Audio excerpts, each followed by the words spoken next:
Our speaker tonight, Dr. Jasser, is the chairman of the board and founding member of the American Islamic Forum for Democracy.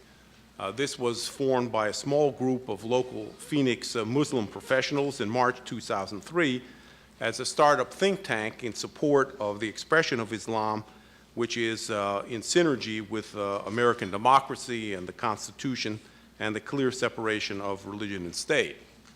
Now, the man who started this, our speaker tonight, has a very interesting background. He's the son of Muslim Syrian immigrants, a native of Wisconsin, and he has also served in the United States Navy, and including in his service, he was the medical department head aboard the USS El Paso, which deployed in Somalia in 93 and 94. I was in the government at the time, and I remember very well the sequence that led up to it.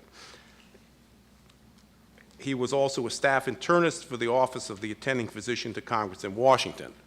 So you could see that he's accustomed, as they say in the Navy, to put himself in harm's way. He's since moved into the private practice of internal medicine and nuclear cardiology, and as I mentioned to him before, he's a doctor, not a lawyer, but in the legal profession they have a name for being both a Navy man and a doctor, and that's called double jeopardy. And especially now that he has entered into this very contentious subject as a devout practicing Muslim in looking at the intersection with American culture. He's been very active on that score, and he's been published in many places. He's also participated in a goodly number of interfaith movements, diversity dialogues, and he's actually been in a film, although the film has not yet been released, thanks to politics at PBS, I think.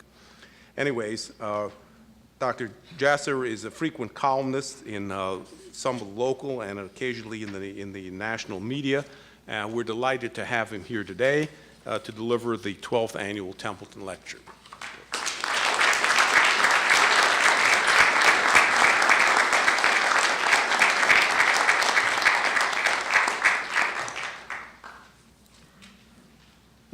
Thank you, Harvey. It's a pleasure to be here and an honor to follow the long line of speakers that I've seen that I'm just humbled to be in their company. And I can tell you, as I ventured into this intersection between religion and politics, it's not something that I necessarily chose. It's something that I felt was an obligation for me to start discussing publicly. And this was after 9/11. There were many pathologies that I've been dealing with within the Muslim community, and I thought that I could continue to deal with them internally. But after 9/11, as I began to see some of the self-appointed spokespeople for my faith, I determined that it was not something that I could take silently from my home or from my living room. So we formed the organization that Harvey mentioned to you, and I'll talk to you about that as I go through. But I think that when you look at, and again, we talked this morning about how prescient it was for Dr. Templeton to begin this topic years before 9/11, and that we see that the world, I think, today, as we try to figure out this conflict that we're under, slowly now, as we are almost 7 years, but as we finish 6 years since 9/11, we're starting to figure out that terrorism is just a tactic, and that the tactic has a goal, it has a mission, it has a dream. And that terrorism is simply a means to an end. And that the only way to defeat a tactic is to defeat either the source completely or to take away the dreams of the enablers. And those dreams, when they're wedded to religion, become the biggest liability for those of us that have embarrassment in even talking about religion and politics.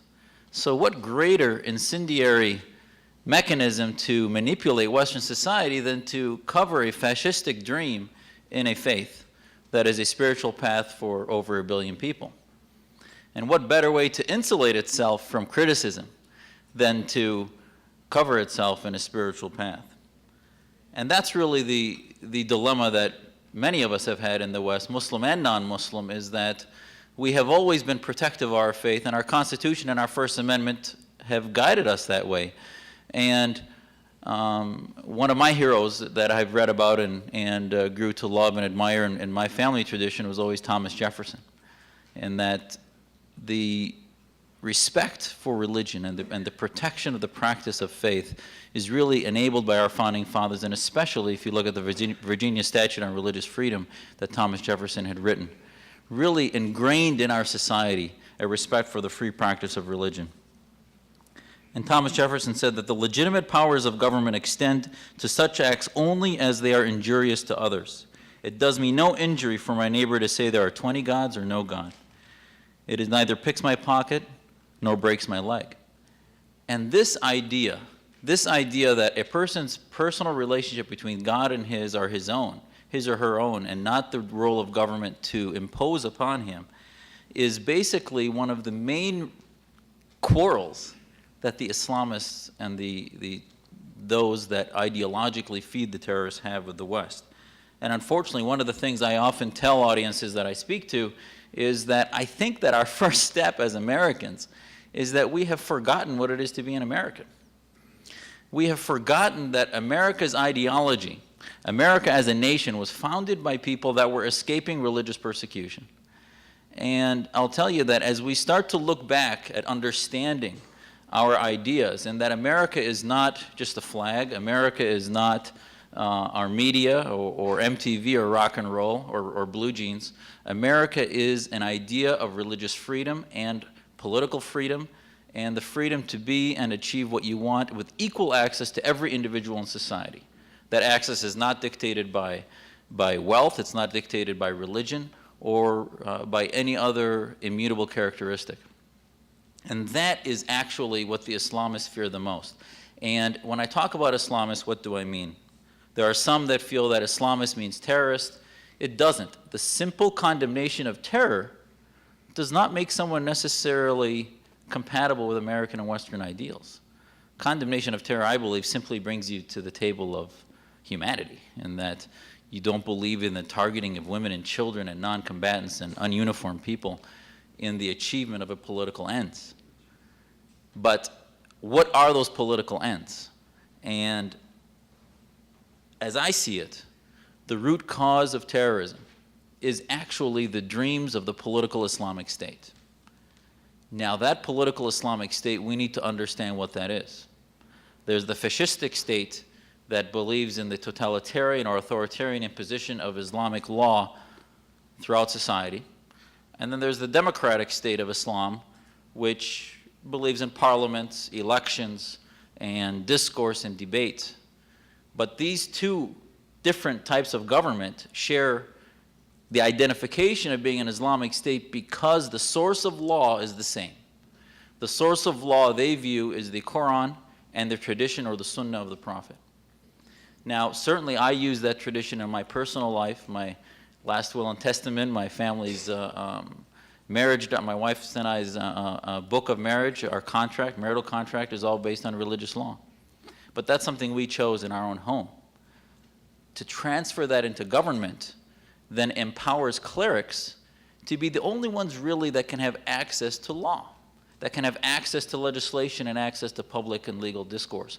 Or if a non-cleric wants to have access, then they have to go and become schooled in Sharia law.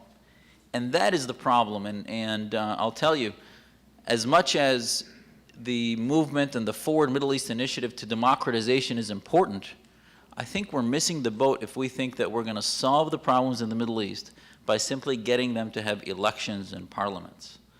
We need to start to bring forth an idea of freedom and liberty and the fact that we respect individuals in America over sometimes the community. And that principle is really one that came in the postmodern era and in the era of enlightenment that the West went through. And that until Muslims can start to feel that their faith is not threatened by enlightenment and a respect for the individual, I don't believe that we're going to win this war. And I say war, there's wars on the battlefield, and there's wars of ideas, wars in intellectual discourse. And it's interesting that sometimes when we present these ideas, we present it behind a flag, behind our American flag, which certainly I joined the military to defend. But even more so, I think that we need to understand that just because somebody's patriotic does not make them necessarily looking out for the best interests of freedom and liberty in America. They may have a vision, for example, Islamic organizations that purport to represent Muslims may have a vision for America which simply takes our flag and adds a little crescent onto it and wants to make it into an Islamic state. Now, my colleagues in the Muslim community will say that I'm fear-mongering and that this is, exaggeration.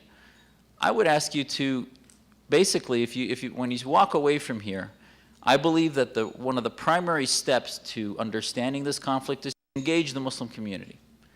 Not allow them to circle the wagons and rally themselves behind victimization, but actually engage them on these ideas of the role of religious law in public life. Because I think you will find that while the vast majority of Muslims have assimilated and reformed their own practices by virtue of the way that they live in America, I think ideologically often they've not been given the freedom. They've been given the freedom, but not the means and the test and the challenge to understand what it is that they're living day to day.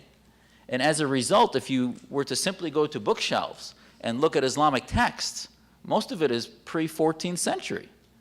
Most of the Islamic texts that talk about law that guides punishment for criminal activity, civil activity, etc., is 14th century law at best.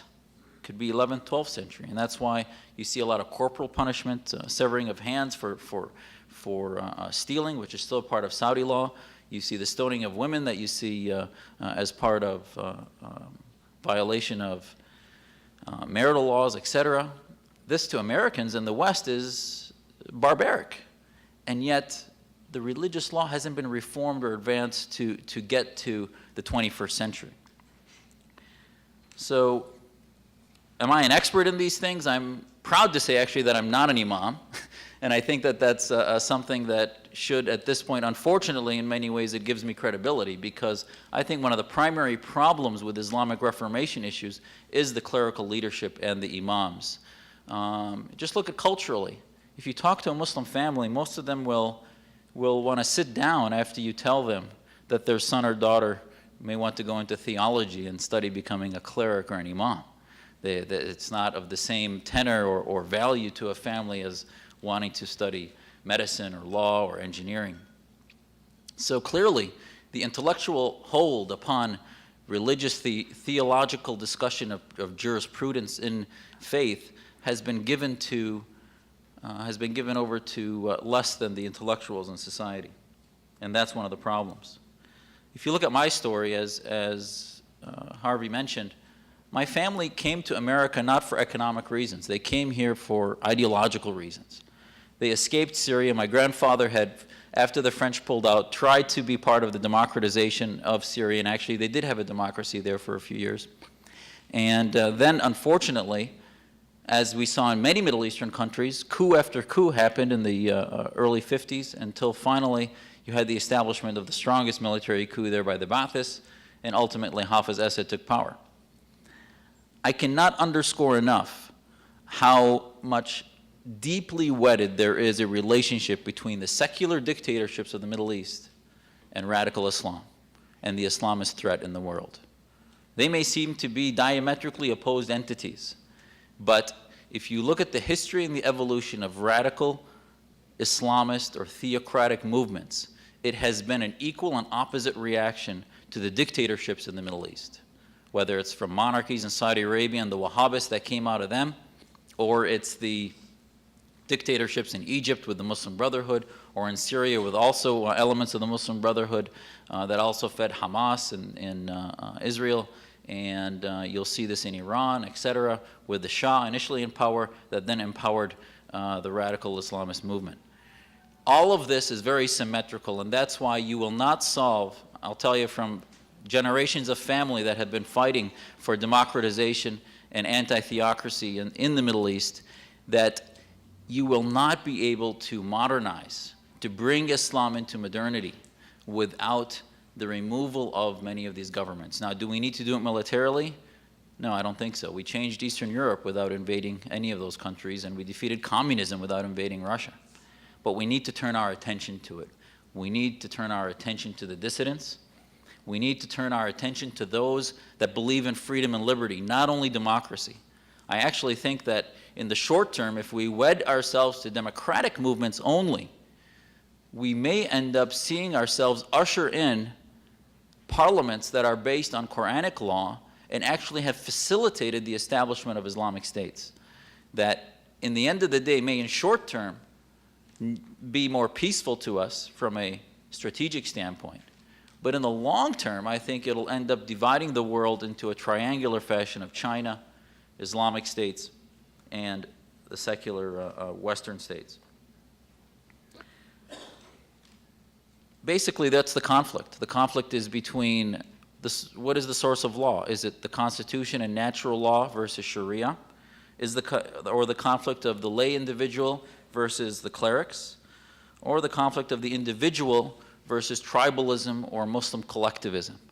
Any way you say it, that conflict should become clearer to you as we start to understand what is plaguing the Muslim community. And as I have through my life been active in the Muslim community, I've tried to go to prayer every Friday. I attend the Ramadan holiday prayers and have constantly, not all the time, but probably I'll tell you 70–80% of the time found mosques that were not about spirituality, not about teaching children morality and character and integrity and service, etc., and humility, but rather about politics, about domestic and foreign policy, about issues that actually I believe have nothing to do with my relationship with God, but rather about things on this earth. And actually my responses in many of the debates I've tried to have with imams to no avail is to tell them that if God wanted us to discuss these things, the Quran would have been filled with injunctions about how to run government. And there's actually nothing in the Quran about how we should run government. But yet they will take passages that do talk about war, for example, and transpose them out of context, which I believe is about history more than it is about religion. And ultimately, back to my story, I'll tell you, this is a conflict that I've had way before 9/11. I remember in 1993, I was on leave from the military. I was simply going to an Islamic Medical Association meeting. One of the only other Muslim medical officers was the head of endocrinology at Bethesda. And he and I decided to take leave and go present a paper on hormonal regulation and some endocrine issues at the Islamic Medical Association. It happened to be attached to the Islamic Society of North America annual meeting, and I had never been to an ISNA meeting. This is actually the largest Muslim organization in America. Their annual meetings are about 20–30,000 Muslims, activists that meet. The keynote address was given by an individual by the name of Siraj Wahhaj, who is originally with Nation of Islam and then converted to Sunni Islam, and gave the keynote address. And we were sitting there, and I'm listening to this gentleman talk, and very, very magnetic preacher-type personality, and listening, and we sort of pulled into it. Next thing I know, he was talking about the Constitution. And he picks up the Quran and says, you know, I was on an airplane, and imagine a Jewish passenger sitting next to me asked me if Muslims became a majority in America, if we would replace the U.S. Constitution with the Quran. And he laughed with this, jugular laugh and said, can you imagine somebody wondering if a document made by humans would be superior to a document made by God? And I got lightheaded, actually. I sat down, and after he was done, I went to the podium. I went to the questions, the mics, and I said, I'm not sure if you understand American law, but you have just violated my understanding of the Sedition Act, and you're free to disagree with foreign policy and domestic policy, but you cannot talk about the total overthrow of the U.S. Constitution and the replacement by another document. And I asked other people in the audience that happened to be from the military to make sure that they left because they're violating their oath to this country. And it was in some ways traumatic for me. I had just joined the Navy. But yet they felt that I was overreacting. And I think that it's not an overreaction. I think that this is the difference, in that there are certain things that we have to know as a community and as a nation that take priority over other things. There was a German judge recently that gave a man the right to beat his wife because he told the judge that this is out of his religious law, that he is allowed to domestically abuse his wife. And, you know, that's not in any way the Islam I was taught. But for us to be living in society where once somebody raises the flag of religion, we then stop critiquing it, and we then stop holding them accountable to values that we share as a community, I think is the day that we begin down the slope of defeat. But as much as, you know, some of the Muslims will say that I'm mischaracterizing ISNA and that's too harsh, I think that it's important to have the debate. It's interesting, even though I made that public statement, 5 years later I met my wife and her family in Cleveland, and they said, gosh, you know, I told them about this story. They said, geez, we were there. We saw you say that. And, but yet nobody really did anything. Nobody stood up and agreed with me. Nobody actually then said, maybe we have a problem. And this was in 1993. That same gentleman, by the way, then became an unindicted co-conspirator in the 93 bombing of the World Trade Center. And the issue is that when you address these things, there's a tribal mentality that somehow individuals that want to create an advancement and critique the ideas of the tribal leaders, and that's really what it is I would tell you that the Islamic community has reverted back to pre-Islamic Arabia. It has reverted back to a tribalism that has lost its values. Terrorism is nothing more. Anytime you take an idea in which the ends justifies the means, it is basically corruption. Izetbegovic, who was the president of Bosnia-Herzegovina, said that he was never more Muslim than when he was in solitary confinement under Tito for 15 years. So therefore, a Muslim must hear that and say that my rights and my freedoms in society are not related to me being Muslim. I actually have more time to sit and talk to God and be closer to God when I have absolutely no rights and I'm sitting in solitary confinement. So therefore, my religion and my piety towards God is unrelated to this earth. And that actually the idea that we should be selling, not on Al Hurra, which actually gets the ratings of the Oxygen channel in Iraq, we should be actually selling this idea on Al Jazeera. We should be selling it on Syrian TV and demanding that we be bringing this idea, which is that the mechanism for an individual to be most close to God is actually to live in a laboratory of freedom. Is that when you live in a laboratory where people around you are sinning, where people around you are not fasting in Ramadan, where people around you are not deciding to pray their 5 times a day, and then when I choose to step away from the group and go pray on my own, not in the middle of a gate at the airport demanding for everybody to see me, but actually on my own, that actually is more of a demonstration to the God of Abraham that I'm choosing to do that of my own free will. And thus, the day of judgment, if you believe in a day of reckoning, thus has more meaning to God. And that's actually, I think, the message of our founding fathers, is that the most pious nation, the most pious individuals are those that can freely decide whether to act or to practice their faith without coercion from government. And that actually religion, however, now Muslims will say, well, Zudhi, listen, this is ridiculous. You don't want religion to inspire what we do? And I think this is another caveat that I tell you, is I would be careful. There's always this equivalency where you hear, well, they then give me 10 other religious lobbies in America that mix religion and politics, supposedly. I will tell them that there is absolutely no comparison. There's no moral equivalency between religiously inspired political groups and Islamist groups that have a construct of law that's nucleus is completely different from one based on a human document. So it's very different. The key is that we hold Muslims accountable to what they would view the construct of law would be if they became a majority. And last I checked, almost every Christian group or Buddhist group or Hindu group, they don't want to bring back, for example, canon law into American legal jurisprudence. But yet they may be empowered and inspired by their faith, which is very different. And I would then remember de Tocqueville, who said that military dictatorships do not need God, but democracies and lands based on freedom do need God. Because as you know in the Middle East, and we see this in Iraq, in that when countries have lost their values and become corrupt, and this is really the problem in the Middle East, is that actually there's such a loss of values, that corruption has guided and taken over that society. And as a result, you have the wanton destruction when you have lawlessness, And the only thing that would control that society is some form of martial law. So there is a sense that you need to transition states from oppression to freedom. But that transition needs to be done inculcated with values. So ultimately, at the end of the day, if we believe that those values that they're going to use to drive their ideas are going to be based on morality, that morality has to come from somewhere. If it's not going to come from Islam, then we're going to say that we're going to have to convert over 1 billion people into a different faith. And that's not going to work.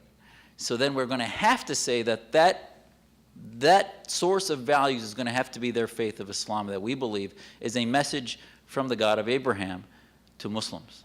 But that message has to be put in a way that's consistent with modernity and pluralism.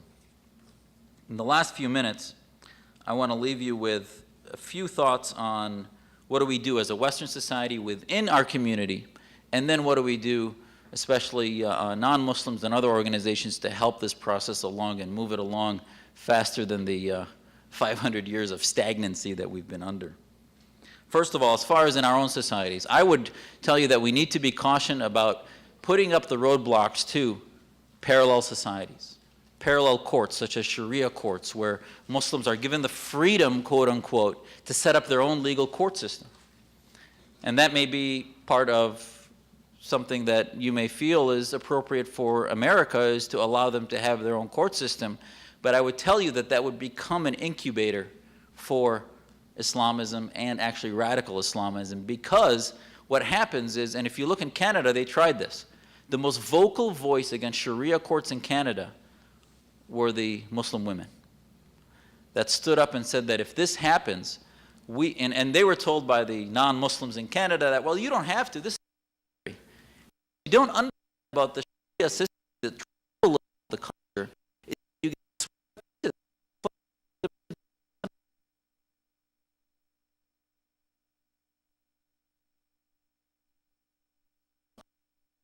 and the way to prevent that is to prevent the establishment of institutions that cater to that and allow the incubation of that. Second, we see many examples. We saw the taxi cabs in Minneapolis, where these taxi cabs wanted to be separated from the society, to not carry people that were carrying alcohol, to not somehow impose their values upon the passengers they picked up. And I think that as some may say that, well, making a lot out of these issues is just exaggerating. You need to just lighten up, Zudhi, is what I'm told.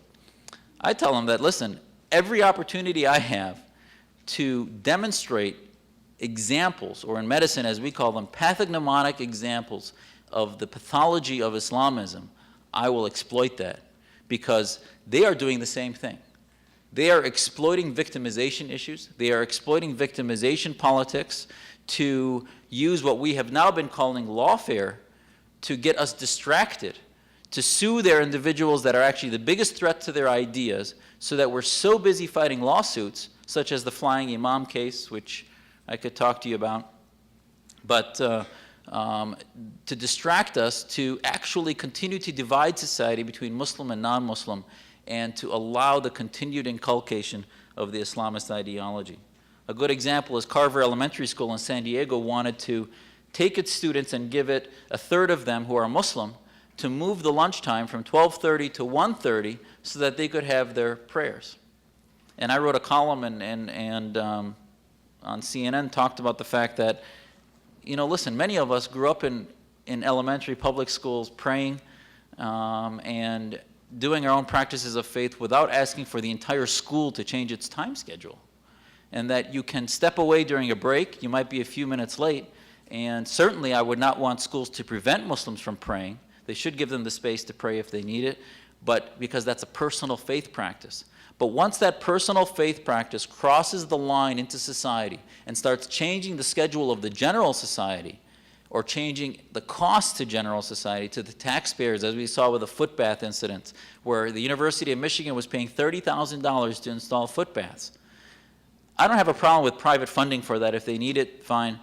But taxpayers' money, then they should have then allotted $30,000 for every other faith group in that university at the same time. And that's what America is all about. Accommodation of Muslim issues is when I was growing up in the 70s, I don't remember any time Muslims asking for these things. It's almost become a tool of segregation and separating Muslims from non-Muslims so that they can continue this issue of minority politics. And it's becoming very potent, and we allow it to take over the debate. And what I say is actually it soaks up the bandwidth of American attention to actually where we should be fighting for freedom, which is that Islamic organizations today only come to notoriety because of America's fear of terrorism. If terrorism tomorrow disappeared, nobody would care about footbaths, they wouldn't care about schedules in schools, etc. The reason why most of the attention to Islam is happening is because of terrorism. So it's sort of like if a patient comes into my office tomorrow and has lung cancer, and I spend my whole time focusing on their cholesterol, their headaches, and every other issue, but I don't focus on the lung cancer. And it's the same thing with terrorism, is that the Muslim community, I think for credibility, needs to start focusing most of its resources on the root cause of terrorism. And the root cause of terrorism, that tactic, is political Islam. The methods of reform, I think, are manifold. I'll leave you just sort of with my list of reformation steps. I think that we need to, number one, when you leave here, engage the Muslim community on these issues. Get informed about the difference between Sharia law and constitutional law, and start to have panels of discussion, not with the interfaith kumbaya discussions that legitimizes most Muslim communities, leaders, and yet, it's amazing actually, and thanks to Frank Gaffney for connecting me with Dr. Templeton and others, and that's why I'm here. But I'll tell you that after his film was shown on Fox News a couple weeks ago, the imam, who's one of my main adversaries in Phoenix, in that documentary claims that I'm a liberal extremist, and then goes on to say, he wouldn't even say my name in the documentary, goes on to say that people like him think that we can, somehow separate religion and politics, and that people like him don't want to acknowledge that every Muslim wants to live under Islamic State and under Sharia law. And I'll tell you, there's actually one interfaith celebration that was set up that was canceled that I know about in Phoenix. So it's people are starting to understand that there's this veneer of moderation that sort of, they know how to play the game outside the mosque, but then these organizations that supposedly represent the Muslim community and demand civil rights, I would ask you when you leave here, ask them, say, okay, you want to be able to pray openly, loudly at a gate. What do you do in your mosque if a non-Muslim wants to visit? What do you do in your mosque? How do you treat women internally in the mosque? Are they allowed to be on the board of directors? What type of rights, what type of civil rights do the Muslims in your mosque have amongst each other? And the hypocrisy is just so deep. And I would say that that's a loss of Islamic values. I would say that that's actually a corruption and a hypocrisy that needs to be exposed, and it needs the sunshine treatment. Because ultimately, these institutions will disappear,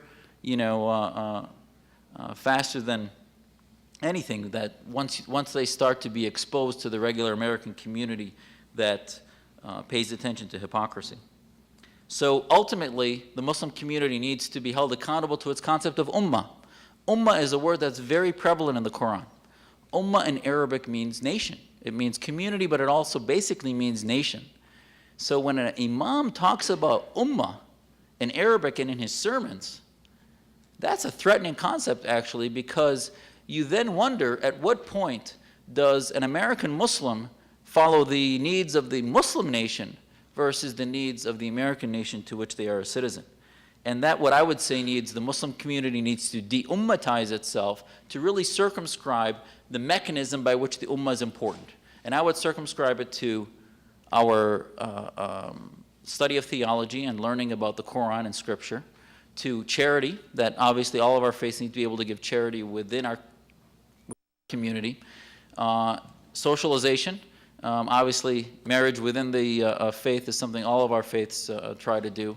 And then lastly is facilitating our Hajj, our pilgrimage, and other aspects of practice and spirituality and mosques and community worship. But other than that, politics, government, civic service, etc., you'll find organizations like the Muslim American Society now is involved in Boy Scouts in every chapter in America. That's the method of the Muslim Brotherhood. You find that Islamic Society of North America and a lot of these organizations weave themselves into other civic groups, which I believe should never be part of my Muslim identity. Next, I think, is that we change the dreams. And I think it's very important when Harvey mentioned that one of the goals of these lectures is to leave with a positive thing, is that the dreams of most Muslims today is still wedded because they have come from oppression and dictatorships. Most of their dreams are religious because the mosque was the last institution where they had a little bit of freedom of speech. As long as they didn't speak against their own government, they were allowed to speak against every other government in the world. But if you talk to those in Syrian mosques, they'll tell you that as long as they didn't speak against the Ba'athists and the Syrian government, the mosques were sort of this haven of freedom of speech. And that's why the Muslim Brotherhood took over most of the mosques. That's why the Wahhabis were able to spread text into most of the mosques in the world, to the tune of $80 billion that they spent on spreading the word of Wahhabism. They were able to inculcate this literature into a lot of the mosques under the guise of most of these dictatorships. But we need to change those dreams from dreams of the utopian caliphate or Islamic states that bring them supposedly Islamic freedom to dreams of Western individual freedom where access to government and access to society is open to all. I would say that you could help further by helping us network. If you see Muslim leaders, Muslim business leaders, I think most of this is going to come from the business community that can take over the religious community and tell them this is how it's going to be done. This is the education and the academia that we're going to have. I think that that's key. Is next to help us establish institutions. I think if you look at Western Enlightenment happened with the establishment of Enlightenment institutions, classical liberalism, or institutions that queried the church, that queried government, and began to question authority. And then also to hold some litmus tests and standards for the Muslims that you will engage with, organizationally speaking, to say that they need to recognize Israel as a state, to say that they need to stand against radical Islamist groups by name, not just by theory, not by tactic or condemning terrorism, but by name, naming Hamas and Al-Qaeda and other groups. I think that if they don't have the moral courage to name the Saudis and to name the Syrian government as an oppressive dictatorship, then you have to wonder where their allegiances are. These types of litmus tests, I think, are not being done enough even by our own government and the people that they attach themselves with. We need help in what I would call a counter-jihad. It's still at its early mitotic cell divisions. I mean, my organization, the American Islamic Forum, is still very early in its founding, but I have now another Muslim that works with me part-time, and some others behind the scenes that are on our board and otherwise. But again, there's so many aspects affecting the ability of Muslims to really contribute and get involved because of fear. Moderates are actually the first to be attacked because of tribalism, because of a lack of knowledge. I'll tell you that there's probably more people in this room that understand Sharia law than in most of the Muslim groups that I've spoken to. And that's sad, actually, but it's because the reins of understanding intellectual theology in Islam were just given up by most of the Muslim community. So we need to live that. And last, I'll leave you with another quotation that talks about the patience with which revolutions happen. This is from Jefferson also, that the generation which commences a revolution rarely completes it. Habituated from their infancy to passive submission of body and mind to their kings and priests, they are not qualified when called on to think and provide for themselves, and their inexperience, their ignorance, and their bigotry make them instruments, often in the hands of the Bonapartes and the Interbrities, to defeat them and defeat their own rights and purposes. And this was in 1823, almost 40, 50 years after our country was founded. Jefferson was talking about the fact that, and probably as much as he certainly didn't change slavery, you know, you look at this room that Lincoln is such a big part of this institution, and Lincoln said it best when he said that America is the world's last greatest hope for mankind. And I think that we have to remember the ideas that America stands for. We have to remember that there are millions, I believe, of Muslims that came here because of those ideas, and if we tell them that Islam is the problem, we will not win this war. Thank you.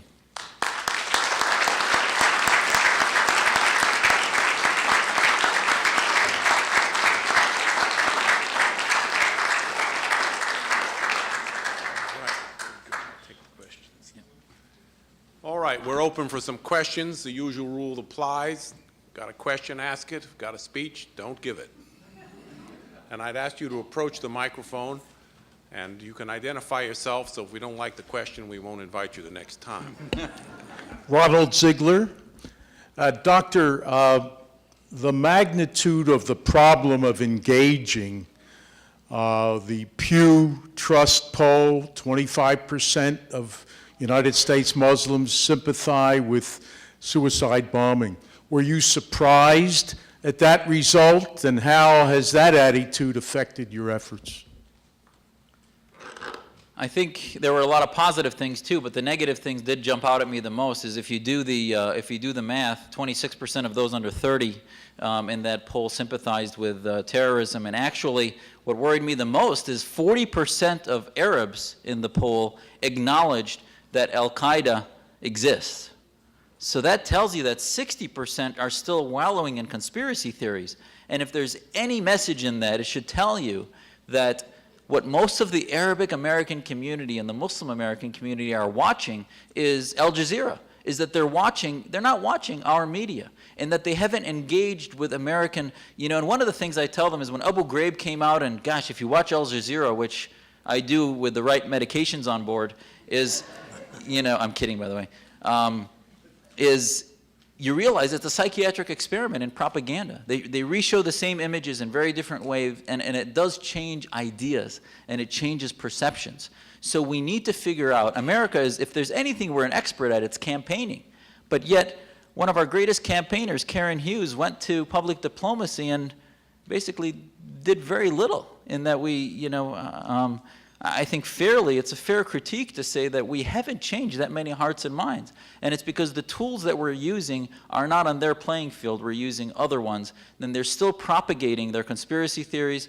The reason those conspiracy theories work is because when I was in the military, I didn't meet that many other Muslims in the officers' ranks.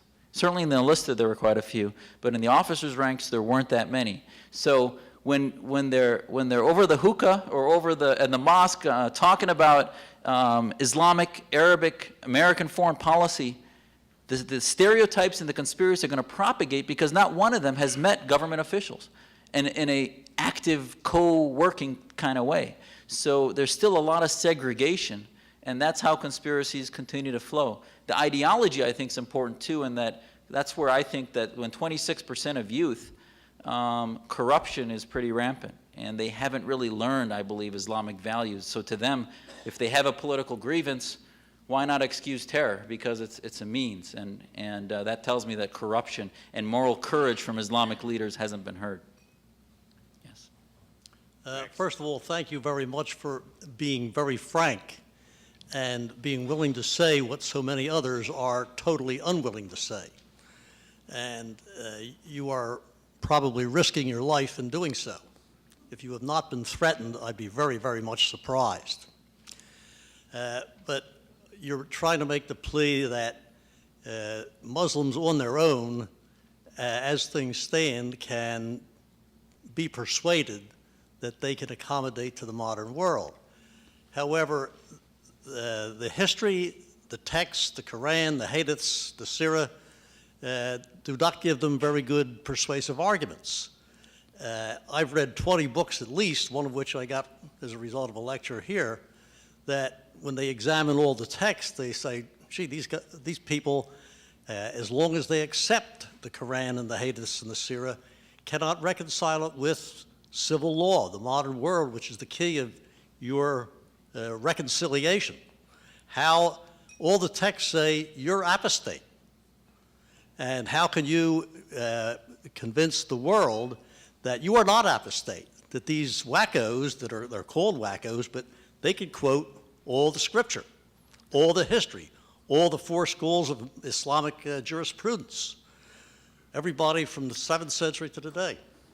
Yeah, I think that's a great question, and that's probably the most difficult question to answer. And all I would say is to look back at Christian Reformation of canon law and the separation in that if you look at the way Muslims practice today, the theory of apostasy, etc., is not practiced by Muslims. I know many Muslims that have left the faith, and none of my friends thought they were apostates that should be killed. It's just not part of the way that Muslims practice their compassionate humanitarian faith. But yet the text and the law doesn't say. It says what you say. So the issue is that the Quran itself in Arabic, I don't believe says what you say.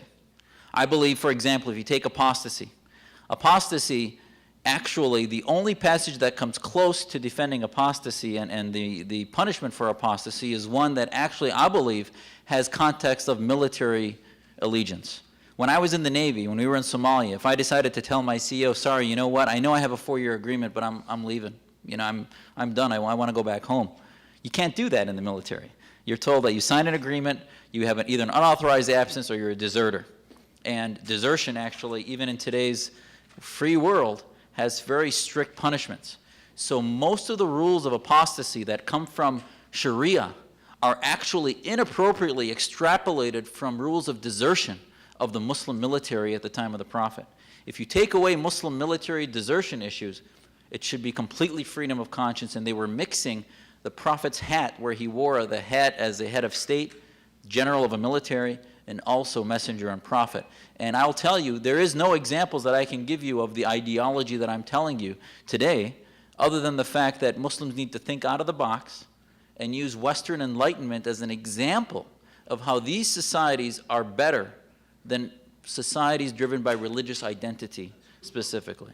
They would call me kafar, which means infidel, but I think at the end of the day, you can argue that somebody who believes in God, that practices faith and fasts and prays, is not only a Muslim, but a devout one at that, and that government ideology has nothing to do with that. But all of these things need to be worked out. But probably, unfortunately, for the intellectuals, which most of you are in this room, you want the text to be fixed, but that's probably going to be the last thing that gets fixed. The first step is to take away the reins of control from these Islamists, to separate religion and politics, and then lock the imams and the clerics in a room and tell them, you guys have to figure this out, figure out the Arabic text over the next generation, and fix the law problems, because our society, you need to catch up to society. Yes, Doctor. Jack Templeton, thank you, Dr. Jasser, for coming so far. This is an Thank you. important message, and I appreciate the depth that you've given to it. It indicates to me that much of what you're talking about is culture. And I think you suggested that there's elements of assimilation of Muslims who've come to America, which may be economic integration, assimilation, but I'm not sure there's been cultural assimilation. So I wanted to ask you to talk a bit more about the culture of Islamicism in two ways. First, the culture of personal privilege over and above anyone else's rights or values, that is, above what the law might say is applying to everyone. And secondly, the culture of an honor society, which places the right of personal retribution for a perceived wrong versus the ordered equality before the law as applying to all persons. So it has to do with the concept of a privilege above and beyond what everybody else has as common rights. Thank you, Dr. Templeton. There's one other aspect that he just reminded me of Reformation that's very important, is that there are two things. One is that I was raised to believe that at the day of reckoning, that I would only be accountable for my sins as an individual. If a Muslim believes that you can interpret passages in the Quran to say that the entire community is going to be held accountable, and that God would then punish an entire community, whether it was Mother Teresa or whoever, no matter how good their life is, if they lived in a sinful community, that they would also be punished, you then have a theological argument for coercion and values. So one of the main Reformation parts is that Muslims acknowledge that, and this is clear, this is easy for me to do in the Quran, for Muslims to acknowledge that society would never be punished as a whole for the sins of each individual. That's first of all, and that then gets the respect of the individual over the community. And the next part of Reformation, I think, is the exclusivistic part. Now, the exclusivist part, you could still argue that there are many faiths, including Christianity, that may feel that they, at the end of the day, they want to hold on to an exclusivist interpretation. But I was raised to believe that if somebody believed in God and they were, quote-unquote, people of the book, that we did not have a monopoly on heaven. and that the interpretation of the belief in the God of Abraham is not a single pathway to heaven, and that others are then infidels, etc. This was not the interpretation that I was taught, but I do believe part of that process that Jack mentioned is for Muslims to start abandoning the exclusivist interpretation. But as far as the personal privilege, it really has to do with a supremacist argument, in that the quote-unquote, the class in society among Muslims that really is problematic is what they call the ulama, or the scholars of society. I don't know how all of a sudden somebody gets that secret handshake and they become a scholar, but it seems that there are many scholars that impose their values, and they speak and the people follow.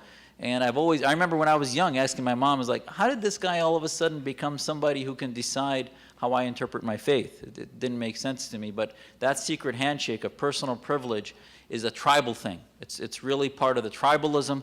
It was something that I believe, the whole reason I believe theologically Muslims, when we pray, put our heads on the ground and bow in deep humility, is because God was trying to break the deep arrogance and tribalism that had been part of the Arabic community that Islam came to correct. The honor killings, it's interesting, in Syria, my mother told me when they were there in the 60s, they had never heard of honor killings. And now it seems to be part of the community. It seems to be more prevalent, not a big part, but it is increasing. So I'll tell you that the aspects of retribution, it's interesting. I actually spoke to a jurist from Jordan who told me that Jordanian law still actually almost dismisses somebody. They know of a case where a brother killed his sister for adultery, and it didn't even go to trial. So this is something that we need to be holding accountable, that countries that we do work with, that we interact with, and that we share ideas with need to be held accountable for this type of tribal ideology that I believe is not only un-Islamic, but it's inhuman, and it needs to be corrected. But the way to do it is from an Islamic position of morality, and it can be done. Yes. Thank you. Abigail Rosenthal, Dr. Jasser, I'd like to thank you so much for your talk, and I'm, of course, as many in this room must be, particularly struck by your courage, and that prompts my question: how much courage, could you gauge it for us, is required of the individual Muslim who rises to the kind of summons that you have extended today? I appreciate the question. I'll tell you, I would just deflect any of that courage to God's grace and gift for giving me the ability to do this. And it's almost a lot of times outweighed, as my wife would say, by the inappropriate inflation of the ego. But the courage is something that I, again, would say is really more my family's courage. I think that they're not doing any of this. They don't get too many compliments and thanks. And yet I think that ultimately the fear is there. But it's not been anything that I've actually directly felt. I've never been physically threatened. I certainly get my share of hate mail, calling me an Uncle Tom, a sellout, part of the Zionist conspiracy, part of every conspiracy theory known to man. I got an email from MD PhD of neurosurgery from a state that's in the East Coast 2 weeks ago, telling me that, that he wanted to know whose payroll I'm on, and I must not be doing well in the medical field, and that's why I'm doing this. And it's just, I get a lot of crazy comments of people that just are in such denial. And that's why I really think the Muslim community needs a 12-step program. It really needs to start with first getting rid of the denial, acknowledging what our problems are, apologizing to everybody that we've hurt, and then moving forward, just like the 12-step program that I take my patients through sometimes, and acknowledging that we need to fix our house first before we can start complaining about the impact that others have had. And I think that then builds credibility, it builds a respect. But yeah, courage is one of these things that they'll say about somebody in their epitaph, but in present tense, it's. Thank you. My name is Charles Harper. I want to thank you, Dr. Jasser, for your wonderful speech, and most importantly, for stepping forward to do what you're doing. I want to draw you out on something that you said that really caught my imagination. Strategists have been talking to me and others for years about how the most important thing that could happen within global Islam is for people like you to step forward. That is, people that are often in the private world, they're business people, they have lived in the world of liberty, they understand it, they like it, and they have also lived a spiritual life, as you have. They have preserved that in a culture of liberty. So your comment was this. You said that there's a challenge to draw forward Muslim business people into a public activity. So my question to you is, what could be done about this? If more people like you were to step forward, say thousands of Muslim leaders, busy people, caring for their families, running businesses, not used to being public spokespersons, advocates, activists, academics, but the kind of people that are out there that are like you, perhaps a little more timid, how could you bring them into a network? How could you cultivate their public activity? How could their message be brought into a kind of active strategic network and communicated to Muslims around the world? How could something practically be done to take your idea and move it forward? Thank you for that, and I think it's very important in that I think the way to do that is for us to realize that that's a goal, and I think you compare it to how we fought communism. I think in the 50s we said, you know, what are we going to do, and I wasn't here then, but, you know, what are we going to do to fight this ideology that threatens America? And I think today you see large institutions that have been established on the premise of fighting an idea, whether it's Heritage, American Enterprise, Brookings, all these institutions were built on the premise of defeating global communism and socialism. And we have won most of that war, and the communist states that remain are on the retreat still. So I think that the way to do that is to empower Muslims that you know, to reach out to individuals like me, my biggest impediment is that in some ways I'm a hypocrite in that I say that we should separate religion and politics, and yet the vehicle of my entry into the public life has been religion in some ways, though I'll tell you, I just finished a year as president of the Arizona Medical Association, so I certainly didn't need this to be politically active. But the idea is to tell them that, you know, as I was telling Harvey today at lunch, it's like I tell them that, no, I'm not a hypocrite. I want to get into the pig pen, into the mud pile, clean it up, and get out of there. And I think that's the issue, is that we need to build institutions that begin to inculcate an ideology, that we can separate that. And if you know Muslims in the business community, tell them there's many levels of involvement. There's financial involvement, which is the first step in building infrastructure. And it doesn't only have to be Muslim financial involvement. I think we have to understand that many communities have had interfaith support when they realize that global stability depends on those that have and understand helping those that have not, or that don't understand and don't get it.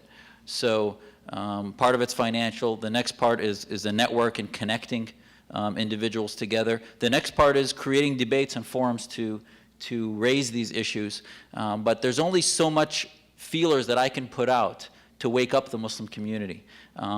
Many of you and others, and I think part of it's going to be a media campaign. I foresee a time when you see Muslims and Arabs on TV ads on television saying that, you know, stop using Arabic oil, stop using Saudi oil, because what's killing the Muslim mind is the natural resource, and that they're not using the best natural resources, which is between their ears. And I think ultimately I like to see a marketing campaign where every time an Osama bin Laden video comes out, you see 3 or 4 Muslim organizations put out a video in 48 hours saying this is what his Quranic scripture was that he mentioned. He said that capitalism is forbidden. It's actually incorrect. This is our interpretation. And then demanding that the media show that. So reach out to media, reach out to interfaith organizations, reach out to business community. But you need to start telling Americans not to be afraid of discussing religion. That this is not religion. These are politicians that cloak themselves in religion. And that's what I try to tell our government. They say, oh, we can't get into religious debates. I'll say that this is not a religious, nobody's telling you to open the Quran and debate their interpretation. Nobody's telling you to tell them how to pray or how to do their spiritual path. What you're telling them is to engage them on government, period. So go to the Council on American Islamic Relations website, go to the Islamic Society of North America's website, go to MPAC and other groups, and you won't see spiritual paths on their websites. You're going to see politics. So why our government can't engage them on politics in the name of faith doesn't make any sense to me. Yes. My name's Pat Savadov. I've changed my question so many times, but you seem to want a spiritual and a cultural reformation. The cultural, obviously, is from tribalism to individualism, as I see it. The spiritual, though, you're talking, it's not clear to me where there is a place that states the spiritual values of Islam. You say the Quran, but that's, most people, most non-Muslims are not going to read the Quran. So is there any place where there is a statement of the actual values and how your view fits in with those values? Is there a book? Is there a website, and so forth? That's actually something that we at our organization determined that we need to do more of is, the way to reassure America is to tell them what our values are, is to tell them that we believe in the Ten Commandments, that we believe in the values that were taught from our parents at kindergarten about loving your neighbor and honesty and integrity. But now, where would you get that from? There's no site that I can refer you to. I would tell you to have this conversation with Muslims. I can give you, one of the translations that I use is Arbery's translation. Even Muhammad Esad's translation of the Quran does get into a lot of these things. But again, I've always said, though, that the values that a person has, they're not going to get from a book. The values that we each have as individuals is from our superego, from our conscience that we get internally. So you take an Al-Qaeda terrorist and he reads the Quran, he's going to get something different out of it than a God-fearing Muslim that is humble and believes in universal religious values. So what these values are, I think that all of our faiths may have a hard time directing you to a place where that would list a prioritization. One of the things I am schooled in is bioethics, and we have in bioethics, one of the things that we came up with is a prioritization of autonomy, beneficence, non-maleficence, and just this ranking of different principles in bioethics. And unfortunately, I think the Muslim leadership has been asleep in giving a importance to different principles that need to be applied from a spiritual aspect. But I do think that they're there. But I can't point you to one website. And actually, I don't know if I want to. I never want to see the day when one central, supposedly moderate caliph speaks for Islam. And I think most of our faiths would never want that. You don't want centralization. You want each individual to speak for their own groups, for their own organization, but never for the whole faith. Yes, Yeah, sir. I'm afraid we've got time for just one more, so this gentleman will have the last. My name is Wolf. I was a bubblehead, and I saw you through a periscope, so I feel sorry that you were a target. But only from the Navy could such courage come, and I want to thank you. Thank you. And I truly, from the heart, want to thank you. Thank you. But I do have a couple disturbing questions. I am not a theologian, but there is a concept in Islam called Dar al-Harb and Dar al-Islam. And there is also another concept called abrogation, which has to do, I may be wrong, which has to do with the latter passages in the Quran taking precedence over the former. I am an American who happens to be a Jew, and some of those latter passages are quite ugly. How do you, as a non-cleric, get around that stuff?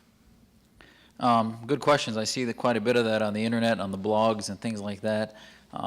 First question about Dar al-Harb, which means the land or the area of war, and then Dar al-Islam.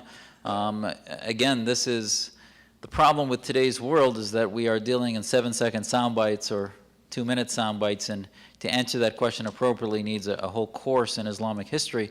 But basically, after the Prophet passed, he had not identified a successor. His initial successors were 4 caliphs that are called the rightly guided caliphs. But even those caliphs certainly did not lead democracies. They led benevolent caliphates, as they could be called. Certainly the Islamic world was not a purely defensive spread. There was an offensive spread of that.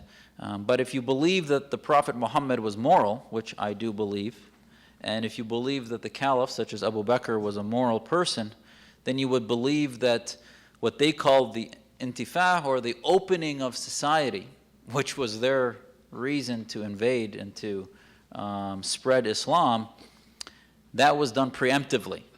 And to be fair, what we did in Iraq, which I support completely, and I still support because I don't believe you're going to fix Islam without getting rid of those dictatorships, and I supported the offensive, and I still believe we need to be there and stay there. I do believe that preemption is a similar argument, in that we live in a land of freedom, and that we wanted to help bring people that were living under oppression into freedom and liberty. So depending on whether you view the Prophet as moral, depending on how you view some of the historical stories of Islam, and at the end of the day, there may be some in the audience that are not going to come to agreement with me about the Treaty of Hudaybiyah, or the Battle of Badr, or any of this stuff that is part of Islamic history. We may not come to an agreement, but I think what is important that you feel comfortable with other Muslims is that the version that I give you is one that makes sense from just war theory, and makes sense from one of morality and principle of today that isn't at conflict with me as an American citizen. So we may not be able to agree on the details because history books are rife with 10 or 12 different versions. But Dar al-Harb was a sense that everywhere that there was Islam, there was peace. And today, for example, if you read Barnett's book on foreign policy, where he talks about the division of the world into freedom and non-free societies, that was the way the world was divided then, was based on Islam and non-Islam, and it was felt that the non-Islamic worlds wanted to battle the Islamic worlds. That concept is not only archaic, it's harmful to today's society, but Muslims haven't reformed it, and it's basically where their information is stuck. I think that if I was living in the 9th century, I would probably, as Maimonides called the history of the Jews as being the golden age of his work was then, and Paul Johnson in the book The History of the Jews calls the golden age of Judaism as being under Islamic Spain. So there certainly was, if you wanted to live anywhere in the world at the time, it might have been the best place to live, but compared to American freedom, it's backwards and oppressive. The second question you asked was about abrogation. Very important question. I'll tell you, I believe, and this is how I was taught my theology, is that there are only 1 or 2 passages that were abrogated. And those passages, or nasakh in Arabic, God specifically abrogated them and said that this passage I'm giving you today cancels an earlier passage. One of them, for example, is alcohol. Muslims don't drink, the ones that practice Islamic theology. Earlier in the Quran, in the early passages, God permitted alcohol drinking, and then actually went through 3 stages. The second stage, God then told Muslims, well, you can drink, but just don't go to your prayers drunk.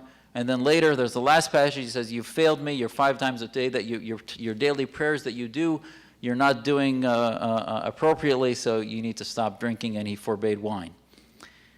That is a passage that he specifically says to Muslims, I've canceled it.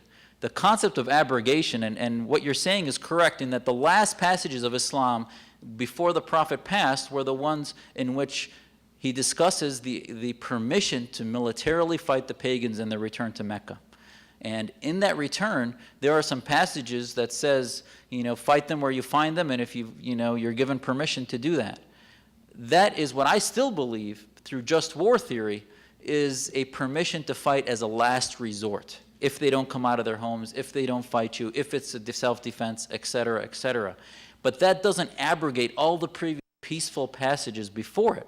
It simply is done in the context of Medina and Mecca at the time. And there's many scholars that would agree with me, whether it's Muhammad Taha or An-Naim or others that would agree that you can't abrogate simply because, and that's what Osama bin Laden wants to do, is cancel the previous peaceful passages. And that doesn't make any sense, is that to me, God initially, before he even gave Muslims the right to defend themselves, wanted to establish the morals that were part of the faith, and then permitted war because he understood that sometimes the only way to prevent the complete eradication of a faith community, as the people of Israel determined and other peoples of God's faith determined, was to give them the ability to fight and defend themselves militarily, but it must be done morally. So I actually, other than when God specifically says it, if you believe in abrogation, you are empowering the jihadists. And I would never do that. The word to me is in total. You cannot have the same God allow you to marry Christians and Jews as the most holy institution. He allows us to marry Christians and Jews, and then in another passage say that they're infidels. That doesn't make any sense. So somewhere we have to come to one interpretation of that. Thank you.